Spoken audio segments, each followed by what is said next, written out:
যাবেন কয়দিন? 40 দিন। 40 দিন যাওয়ার পরে এই ক্যাব্রিওটো আপনার রোগরালে কাজ হবে না, তখন আপনাকে হাসান সাজ্জাদ স্যার আমাদের মাঝে উপস্থিত আছেন।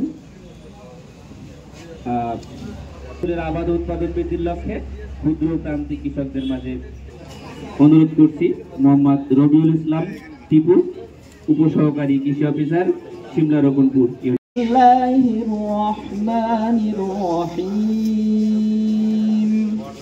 বছরের একটি নির্দিষ্ট সময় সেপ্টেম্বর অক্টোবরের দিকে এসে পেঁয়াজের দাম তুলনামূলক বেড়ে যায়। কারণটি হচ্ছে যে আমাদের শীতকালীন যে পেঁয়াজ উৎপাদন হয়, এই পেঁয়াজটি সংরক্ষণের অভাবে এই সময় শেষ হয়ে যায়, এবং আমরা যখন বাইরের দেশগুলো থেকে আমদানি করি তখন বিভিন্ন কারণে দামটা আমাদের নাগালের বাইরে থাকে।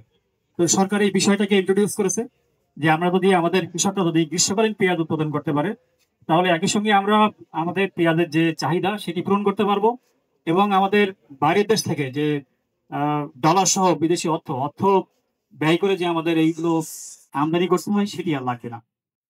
এই নেটটা যদি মোটামুটি ম্যান হাইটে 5 ফিট হাইটে উঁচু করে দিয়ে রাখি, তাহলে এখন যে তাপ, এই তাপটা কম লাগবে। ইভেন যদি বর্ষা হয়, বৃষ্টি হয়, তাহলে সরাসরি ক্ষতি যে বর্ষার কোর্সটা পেঁয়াজের বীজ বিতরণ অনুষ্ঠান গত বছর যে পেঁয়াজের বীজ বিতরণ করা হয়েছিল, সে বীজ উৎপাদন করার পরে পেঁয়াজটা আমরা সরাসরি দেখছিলাম। আপনারা চেনবেন তিলেশানপুর টিপু সুলতানের যে পেঁয়াজ খামার, সেখানে আমি গেছিলাম। যাওয়ার পরে সেই পেঁয়াজগুলো দেখছিলাম, এক একটা পেঁয়াজ অনেক বড় বড়।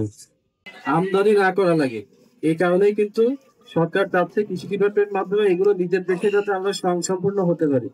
আমার পরামর্শ থাকবে এখানে কৃষি সম্প্রসারণ অফিসার মহোদয়, কৃষি কর্মকর্তা মহোদয় আপনাদের প্রযুক্তিগত কিছু বিষয় বলছে। এখন ওনাদের অনেক জনবল আছে, মাঠ পর্যায়েও জনবল রয়েছে, ঠিক না, উপসহকারী কৃষি অফিসার। এই জন্য আপনারা যেহেতু এটা সরকার আপনাদেরকে দিচ্ছে, এটা যাতে সঠিকভাবে ব্যবহার হয়, এখানে প্রযুক্তিগত যে বিষয়গুলো রয়েছে এগুলো ভালোভাবে অ্যাপ্লাই করেন। কারণ যেহেতু গ্রীষ্মকালীন, এটা সরকার চাচ্ছে যে এটা শীতকালের মতো এটাও যাতে ব্যাপক হারে উৎপাদন বাড়ে।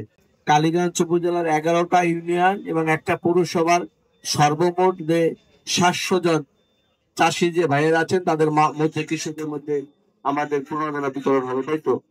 আমি চাই সরকার যে উদ্দেশ্যে আপনাদের কাছে এই প্রণোদনা পৌঁছে দিচ্ছে, সেই বিষয়ে আপনারা সরকারের উদ্দেশ্য যাতে সাধিত হয় সেভাবেই কাজ করবেন। আর কৃষি সংক্রান্ত বা চাষাবাদ সংক্রান্ত কোনো বিষয় যদি কোনো পরামর্শ লাগে, কিভাবে আরো কার্যকর পেঁয়াজ উৎপাদন করা যায়, কিভাবে আরো ভালোভাবে করা যায়, সে বিষয়ে কৃষি অফিস নিশ্চয়ই আপনাদের পরামর্শ দিচ্ছে, আরো দিবে।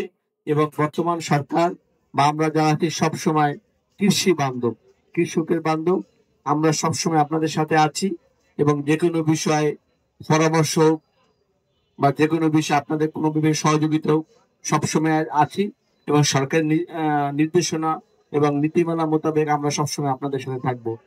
কালীগঞ্জ এমনিতেই কৃষি উৎপাদনশীল একটা জায়গা, এখানকার মাটি মনগত ইচ্ছায় খুবই উর্বর, এবং কৃষি, ফুল, ফল, ফসলের এক অনন্য ভূমি হলো এই কালীগঞ্জ।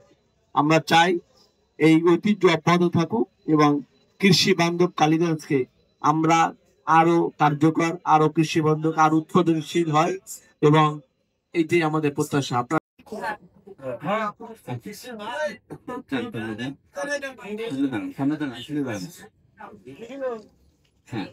প্রধান স্যারের কাছ থেকে গ্রীষ্মকালীন পেঁয়াজের বীজ গ্রহণ করছেন।